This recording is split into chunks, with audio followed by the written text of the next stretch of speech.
All right, so it is supposed to be playoff Tuesday, but depending on where you are in the state of Connecticut, you are either getting rained on right now, iced on right now, or snowed on right now. I did get a video from Westfield, Massachusetts. 6 inches of snow there and a snow day for the college kids. So the games have been moved to tomorrow. Mike DeMoro is here for a football playoff preview. Before we get into that, I just want to say that these segments with you, as well as the power rankings with Peter, have been very well received. We've gotten such great feedback on it. So as Mike and I continue to do segments through the winter during basketball and other sports, I think the thing that people have really enjoyed is when we go back and forth on a topic. Whether it's does the ECC stink at football? 6 playoff teams will have a chance to prove that one way or the other. Strength and conditioning, coaching in the offseason, all of these things. So what I want to put out there to the people out there is, what subject matters do you want us to talk about? What are things that are of interest to you that Mike and I might be able to debate? One thing you should know about me, I am perfectly comfortable taking the opposite side of every argument that Mike has, so I will absolutely engage him. But I think as we move into the winter, while we'll still preview some, the games and stuff, I kind of like a little topic of the week with us. Yes, no, it's been great, and I've learned every game that I go to, they listen to every word. They do, yeah. So we're gonna definitely look at that. So what topics do you want us to discuss moving forward? We'll get into that. I actually do have a topic to talk about at the end of this that directly relates to football. But let's start with football preview. I don't want to call it Thanksgiving Day because I know that you get the crawlies when I mention Thanksgiving football. But what a great day or 2 days of football that we had to jostle things around in the playoff picture. Teams that looked to be in, teams that dropped out, and where they end up getting seeded. So before we look at them individually, there are 6 ECC teams in the postseason. For now. 5 of them are on the road, which means that they are on the lower half of the bracket. I think I have an easy answer, but come Thursday, how many ECC teams are going to be in the playoffs? 1, maybe 2. And that's going to be something we will talk about as we get to the end. But let's start with the playoff brackets. We'll start in Double L, where the NFA Wildcats are the number 8 seed. We've known this for a while. The only question was going to be, where were they going to go? And I guess the good news for them is they only have to go to New Britain rather than having to go to Fairfield Prep. The bad news is they have to go play a New Britain team who is very good, 8-1, and their only loss was to Fairfield Prep. And that New Britain team did beat Southington, Glastonbury, Maloney, good teams. Does NFA have any semblance of a chance in this game? Okay. Every time I watch them play, I saw NFA 3 times this year. I kept saying, I think there's more under the hood here than they're showing. I actually give them a shot here because they are athletically pretty good, and they've won 6 out of their last 7. New Britain is not a particularly experienced playoff team. Yeah, I think they got a shot. Do I think they're going to win? No, but I like the matchup with New Britain a lot more than Prep or Greenwich, which came close to that top seed. So the only thing NFA is missing is a signature win. They did beat Fitch, who's a playoff team, but the wins for them are against teams at 500 or below, including a 1-win team and a couple of 3-win teams. And the loss, I'm going to throw out the Trumbull Xavier losses because they were so early.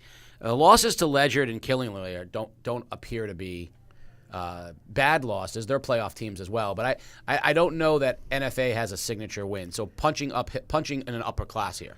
I don't think they're going to be athletically outclassed, though. Okay. That's why I give them a shot. So who is the favorite for you in Double L? Probably Greenwich. You know, they Greenwich Prep. To me, that's going to be a heck of a semifinal. Yeah. And I'm not going to lie, lurking in the 6th spot, they'd have to beat Greenwich, and I don't think they will. But a 5-5 Staples team is a dangerous team. If I'm Greenwich, I wouldn't love to see the Staples team as my first rounder. And Southington's hot too, very hot. So we'll slide down into L, where there are no ECC teams, so we won't spend a lot of time there. But New Canaan, number 1 team in the state, and that's where we hold interest because if Killingly, and that is a big capital I now in the if for Killingly, if Killingly does in fact win a state championship, for those who want them to finish first in the state, we're going to have to see a New Canaan loss, or do we? That's the question there. New Canaan opens with Darien, who they've already beaten. And then they would see Weaver or ATI, who I think, quite frankly, they will walk over. And that puts them into the final against a Newtown or Cheshire team, and they've already beaten Newtown. So is there a team who can beat New Canaan? Well, Case, nobody can, but that might be the good news. Class L is the weakest in the state. There's no one there. Cheshire got pounded on Thanksgiving by Southington. They've already beaten Newtown. There is nothing there. So the best bet for Killingly might be a New Canaan 17-14 win over a team that no one's all that impressed by to give Killingly at least the door. And then they go drill hand. Well, I'm not sure how much. I don't know if they can. And I'm not sure that we're going to table that one because I don't know that they have to drill them. And we'll talk about that when we get. So New Canaan's the favorite. If there was a team in L that can beat them, who is it? I don't think anyone can. Honestly, Case, I just don't. Moving on to Double M, where we have 2 local teams, and one of whom got probably the best draw they could hope for, and the other got the worst draw of the entire CIAC playoffs. I saw them Sunday at the ECC banquet, and I talked to Coach Smith, and I congratulated those kids at Valley, the Valley Panthers, because what a great team effort this year. They make the postseason. They come all the way back on Thanksgiving to beat Griswold, which no one thought was going to happen. And the reward is Windsor. And if there is a team unlike anyone Valley has played this year, that's the problem. It's not just that they're playing a really good team. They have not played anyone that resembles Windsor. That is a huge task for them. Well, okay, let me just echo what you said. I mean, Valley is now, you got kids from different schools coming in now, so you got to get them all playing together. You're playing a full ECC schedule now. So many things there can go wrong. And to make the playoffs and beat your nemesis on Thanksgiving, yeah. I mean that's it doesn't get much better than that. And I hope that they can, even get more kids out next year. This is, this game is, I'm afraid that it's going to be one of those examples for people across the state to say this is why we don't need 8 teams in every division. So this is an interesting one, to the point that we talked with Peter earlier about, is making the playoffs. And you had mentioned, so Valley gets to talk about a playoff experience. I think that's a positive for the program. 75-0 is not good for anybody, but it won't diminish that they made the postseason. The question I have is, would the win over Griswold, with no if the postseason was only 4 teams and not 8, and they finished the year having beaten Griswold, isn't that just as good, so to speak, as a playoff appearance and then an absolute drubbing in said playoffs? Yeah. Yes. And I was thinking about this. The ECC's greatest strength is also its greatest weakness. A bunch of competitive teams, but no great team outside of Killing? No. Well, yeah, but they do such a good job at equity, parity, competitive scheduling. Yeah. You don't play schools that are 22 times your size. You play, and this is what CIAC does not do. But it leads to you winning just enough games to make the playoffs. Now then that you 5 get and this. 5 and 6 and 4 gets you in, yes, this is what happens. Yes. So, but they've already had a great year. So I'm going to be the last person to advocate that it's a good thing to have more teams in the playoffs, but if there is a benefit for a team like the Valley Panthers, so like you said, they don't see a team like Windsor, and if there are ECC teams that aspire to get to the next level, you have to face teams at that level to get a sense for this is what the next level looks like.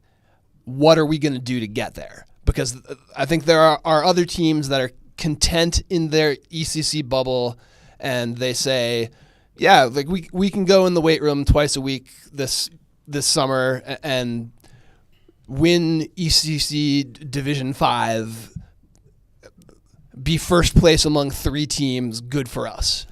And they can do it in the Alliance, but not like they used to, because the Alliance's goal is to have that equity as well. So you're right. It is harder for them to ever see a team like that, to actually know, it's like your small town bubble, to know what exists outside of your town. It's a good point, Peter. Well, and to Peter's point, I've had a number of kids in the last week or two tell me Thanksgiving is more important than the playoffs. I get it, but that's not a very. But it works if it works if you cut the playoffs. Thanksgiving can stay if you go to 4. So if you said to Valley, win over Griswold on Thanksgiving, but you don't make the playoffs, I think they would take it. They would have been. They would take it. So the other team in Double M at the 6th seed are the Fitch Falcons. And if you look at the top right, we talked about Windsor, Wilton, Bunnell at 3 is where Fitch goes. Now the reason why I say this is probably as good a matchup for Fitch that they could have asked for is they've played at Bunnell before. We had it on game day in 2019. Ty Jenkins, the coach at Bunnell, is a New London guy, well known.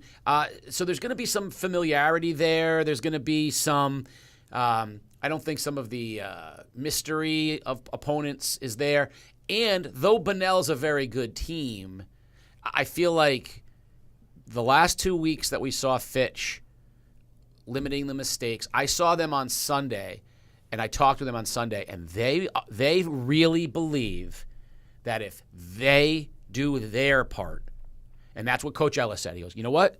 No penalties, no turnovers, and we get drilled, so be it. Team's better than you, it happens.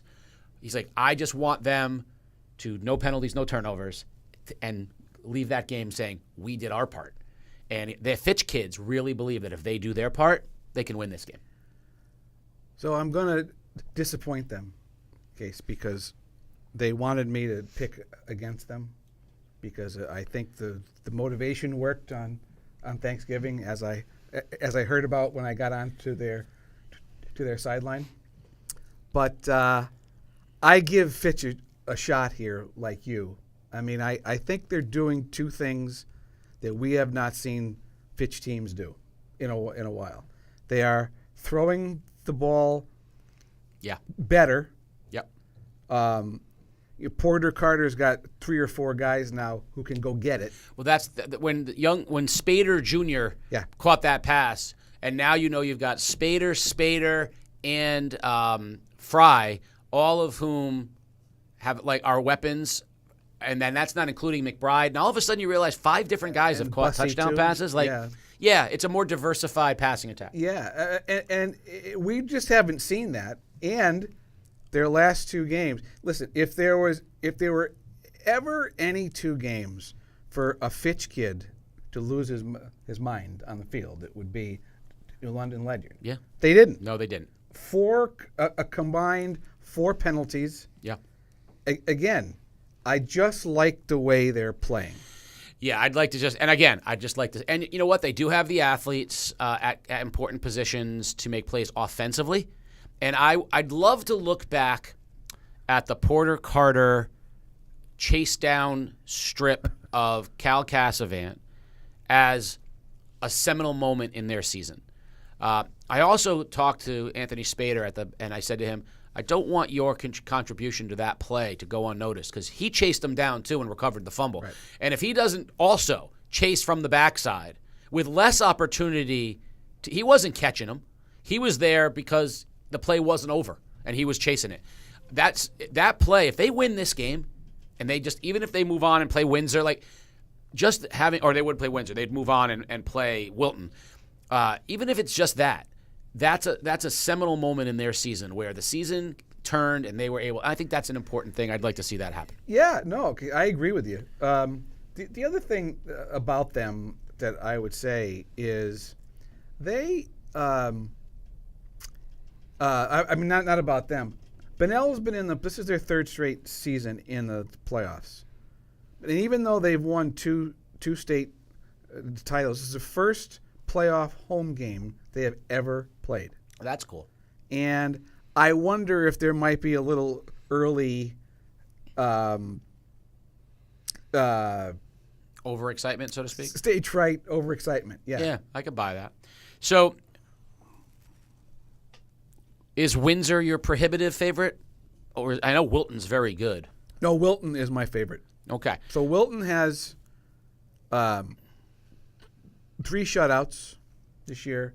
They held Greenwich to 3, and I think they held St. Joe's under 10. I don't remember what that scored. Excellent defense. FCX schedule. I think they win it. All right, Wilton's a favorite, and that would be who Fitch, if they can win. But winning a game over Bunnell would be a huge accomplishment for the Fitch team. Moving to M, where we will not spend a lot of time because, again, no ECCT teams.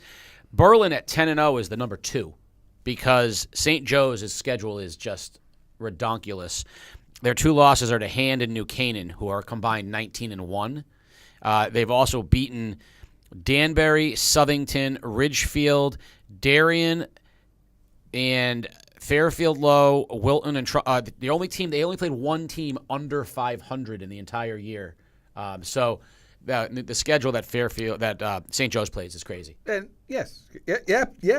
And they only played 1 team on their schedule that was not in class LL or L. So of course, when the playoffs come around, let's put them in M. Yeah, it doesn't. Again, I look at St. Joseph's and I look at Platt Tech, Brookfield, Guilford. These are not the same kind of scores. Rattle off those teams that they beat. St. Joseph's beat Danbury, LL, Southington, LL, Ridgefield, LL, Darien, L, Staples, L, Fairfield Low, L, Wilton, M, Trumbull, Wilton, 9-1 M, by the way. Trumbull, L. Wilton's double M. Sorry. Trumbull, L, and then their losses were to New Canaan, who's L, and Hand, who's S, but the second best team in the state. Yes. Or third best team in the state. So you tell me why they're in. Yeah. And that's why they're the prohibitive favorite to win this one. And so how about WCA? Congratulations, you get to go play. Yeah, that's a non-competitive. Yep. And if Guilford drops to the 4 there, and if you saw what Hand did to Guilford in their game, 3 pick sixes. I mean, that's as we go to S, which is where everyone wants to talk about. This is where I am. I mean, I'm like giddy looking at S. So Killingly is number 1. and they'll take on Ellington. And if I'm Ellington, those kids will have played Killingly 3 years. Like, if I'm a senior at Ellington, I want to go, really? Like, what's the deal, guys? Can we mix in somebody else? Because if you remember last year, Ellington had to go through the ECC gauntlet. It finally ended with Killingly.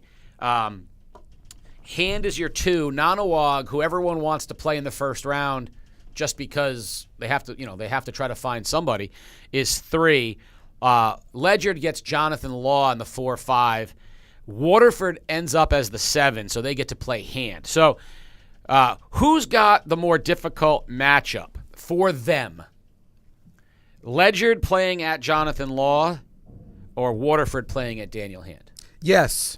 Yeah, either one sounds really bad, right? Yeah, I mean, listen. Okay, all right, which one do you want us to start with? Well, let's go with Ledyard, Jonathan Law. And I should let you know that Jonathan Law at 8-2 lost only to Killingly and Fairfield Prep.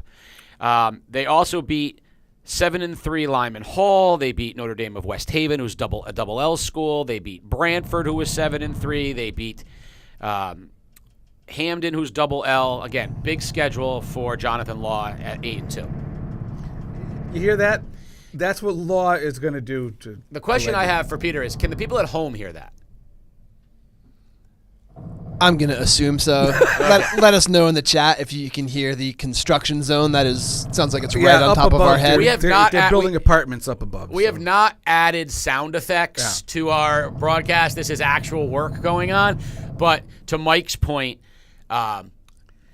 Chad Neal said Law was the most physical, biggest team that they had faced. I saw Mike talk to Mike Siricchio Sunday. He said they have the best offensive lineman he's seen in 5 years. Like, that's a tough game. They're big and strong. I think very capable of stopping Ledyard's run, and Matt Whitteman, their quarterback, can throw it. And Ledyard's had struggles back in the secondary, so that's just a bad matchup. If you, they're 7-3. New Fairfield gets Nanawag. They get Jonathan Law. And I will say the top 4, Hand, Killingly, Hand, and Law, 3 of the top 4 teams. I would be very interested. So Killingly would have that rematch. So Hand actually gets a better road. Oh, much. Hand gets Waterford, who, quite frankly, that game should be non-competitive. And that's nothing against Waterford. Hand is just that good. Yeah. Whereas Killingly gets Ellington, a much more reputable program statewide over the past few years. But then in the second round, Hand would get Nanawag. If Nanawag beats New Fairfield, and Killingly would get a rematch with Law, who is a very tough game. And my concern for Killingly there is because of the weather, the semis are Monday, where the high is going to be 26 degrees, by the way. But let's keep playing late in December. That's fine. No, but so if Killingly's final is Saturday and not Sunday, that's a short week, and I'm assuming that a Killingly Law semi-final is going to be physical and hard. That's a short week having to go play Hand in the finals. Killingly's road just got harder. And that's where I was going. Remember when you said Killingly has to drill Hand if maybe New Canaan not. wins. Maybe not, because what if Hand wins 65-0 and 65-0 in their first 2 games, which is entirely in the realm. Could be, yeah. And then they roll into the finals, and Killingly beats a Law team in the semifinals, and then goes on and beats, even if they beat Hand, 40-28. Is that enough to overcome an undefeated New Canaan team? Theoretically, yes, Case. But a lot of the voters in the poll treat New Canaan the way college basketball people treat Duke. Like,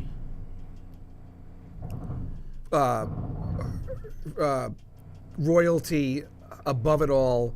We couldn't possibly vote them number two, all that stuff. I could. I'm starting to. Sure. Because I guess I sat down the other day. Class L is really bad. Yeah, comparatively. Bad. L and M are just bad. Also, a really nice hospital. So, the question I have is the Killingly special teams or the Giants special teams. If you had to choose the Killingly special teams or the New York Giants special teams, who would you choose?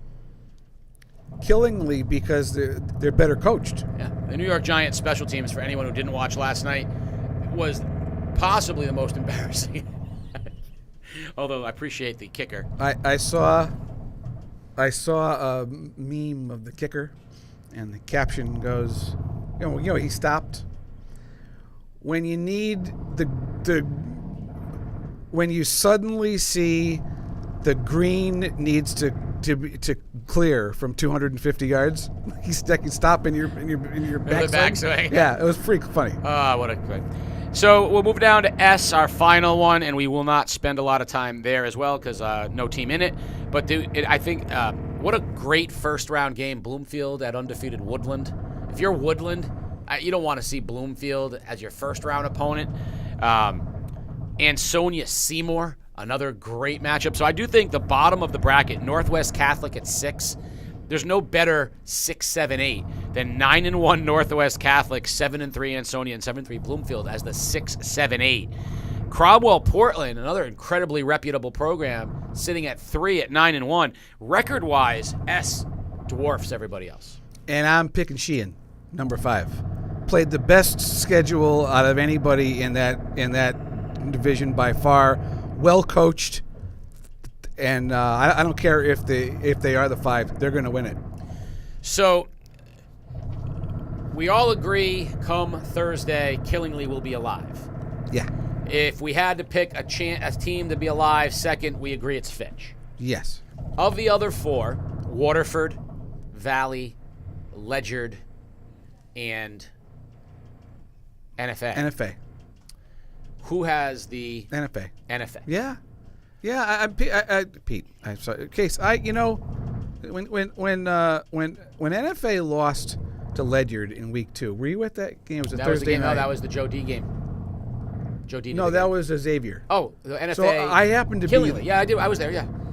NFA Ledyard. Oh, NFA Sorry. Ledyard. No, I was not at that game when Ledyard killed them. Yes. I was, and that's when I thought NFA is really not bad. They played a terrible game that night, but they said, these guys aren't that bad. And again, they will not be overmatched athletically in that game. Least chance between Valley. Waterford, Valley, and it can't possibly win. Although, you Waterford hand, Valley, Windsor. Yeah, Waterford.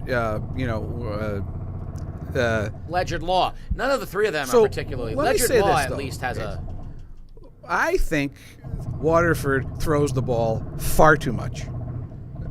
The Haffey kid should get the ball way more. I agree with you on that one. And because Waterford throws it so much, Hand, we were saying before, 3 pick sixes in the Thanksgiving Eve game, and that could be bad. So we will be back next week. And we will take a look at where we stand next week, and we'll do another one of these next week. And then we're going to be transitioning into basketball. Holiday Classic, everybody. Holiday Classic, the 23rd of December from Mohegan Sun. You referenced something that Fitch could play 5 games in 22 days if they were to make us a run to the States. That's unacceptable. So I am 100% of the opinion you can't have Thanksgiving Day football and 8 teams in the playoffs with the format we have. You've been against the Thanksgiving Day. And now I ask you, if we could go to 4 teams and keep Thanksgiving, would you choose that, or would you choose 8 teams remain but no Thanksgiving? Neither. Okay, so I want to start earlier. And I want to and I want to end earlier. So you want Thanksgiving gone for the purposes of the season ending at that time? Yes. So just quick story. 2 summers ago, I went to visit Mike Emery. He lives on the Outer Banks now, and he was also at the time. Yes, he was also at the time the assistant football coach at the high school, because his son Brian was the head coach, and we were there. Their first game of that season was August 15th. I was there at the game. They are done the third weekend in November. Done. 9-game schedule with a bye week and a week between each playoff round. Rhode Island's done. Rhode Island's done. Everybody, and I guess I just don't. How, it's funny. Somebody said this to me the other day. It's interesting how the CIAC listened to the meteorologists yesterday and moved the game, but they won't listen to trainers who say 5 games in 22 days is just not right. Let me ask you a question. You know the CIAC people better than I do. Would somebody from the CIAC sit where you are and have this conversation with us? Case, it's not necessarily the people in Cheshire who we view as CIAC. This begins with the football committee, and they are incredibly stubborn about this. This is I think we were having. This is the way we've always done it, and there's no dumber argument than that. No, there's not. Yeah, and again, but I mean, 5 games. Normally, Fitch was a bit because they played Saturday, the 17th, 16th, whatever day that was. But normally, if you go Thanksgiving quarter semifinal, you play 4 games in 17 days. That's just if you think that doesn't increase injury risk. And every trainer that I talk to is like, this is insane. And the winter sports don't have enough power to push back on it a little bit at all, right? Because football rules the world? Yeah, and this is the thing I don't understand. Basketball should have the hammer because basketball produces more revenue by far. Right. And they, but it's not. The thing is, the revenue of basketball is generated primarily at the end of the year, where these kids are all back and healthy. In theory, so basketball essentially gives up their first 2 weeks. Yeah. So last year, Waterford made the semifinals in football, had several basketball players on their team, and if I'm not mistaken, Bill Bassett said to us they had 2 or 3 practices with their football kids before their first game because those kids needed some time to. That's fair? No, it's not. It's not. So overall, you and I are in lockstep. The obstacles for your plan are both Thanksgiving and the football world in general. So I liked what you said the other day. And you're right, and I think this is kind of where I am too. 2 things can be true at the same time. Thanksgiving Day is kind of fun. It is. But the way it screws with the schedule and the potential injury risk, to me, it just... No, and what Mike Ellis said is what turned me on Thanksgiving Day, which is Thanksgiving is a championship game for every team that plays on it, regardless of whether you make the playoffs. So my thing would be keep Thanksgiving and drop to 4. If tomorrow was the semifinals and the finals were played this coming weekend, I got no problem with that. I'd be good with that. I'd be all right with that. So, I would have to argue. I'd have to see what those additional 32 teams or whatever, the 24 teams that make it. That would be really tough for me to I would even go so far as to say, like, if you wanted to do 6 teams and but that doesn't change the number of games. No, I think 4. So 4 in Thanksgiving is the only way I would, if you want to keep Thanksgiving. And I'm kind of like watching some of this week's Thanksgiving games. Like, as it turns out, most of them ended up having playoff implications because we have 8 teams. But if you said 4, that Valley Griswold game would not have been for the postseason, and Valley would have come out of there feeling like they won a state 100%. championship. NFA New London would not have been for a playoff berth. Waterford East Lyme would not have been for a playoff berth. I don't think those games would have been any less impactful for those teams. No, and there's another argument to be made here, and I'm surprised this one doesn't carry more weight. I don't know that there's any organization in the world that is more, how shall we say, revenue conscious than CIAC. Monday night semifinals, it's going to be 20 degrees. Yep. Unless you're passionately tethered to it. No one's going. No one's going. Nope. And again, because we play so late. And Fitch Ledger, by the way, Ledger would have had to win to even have a chance to make the playoffs, and Fitch would have been out. So yeah. So like Fitch would have gone into it would have changed the complexion of the season for a lot of these teams. I don't know that it would have made Thanksgiving any less relevant for those teams. Right. So all of a sudden now those games are your championship. So, well, it's a metaphor. The jackhammering, construction, and noise. A lot of noise this time of year as we head down the stretch for CIAC playoffs. Mike and I will be back next week to see the results and see how they are. Again, what do you want us to talk about, Mike and I? Because next week we won't have as much to talk about football-wise, and we will absolutely be looking for a topic. So you tell us, what's the topic of the week next week, and we will discuss.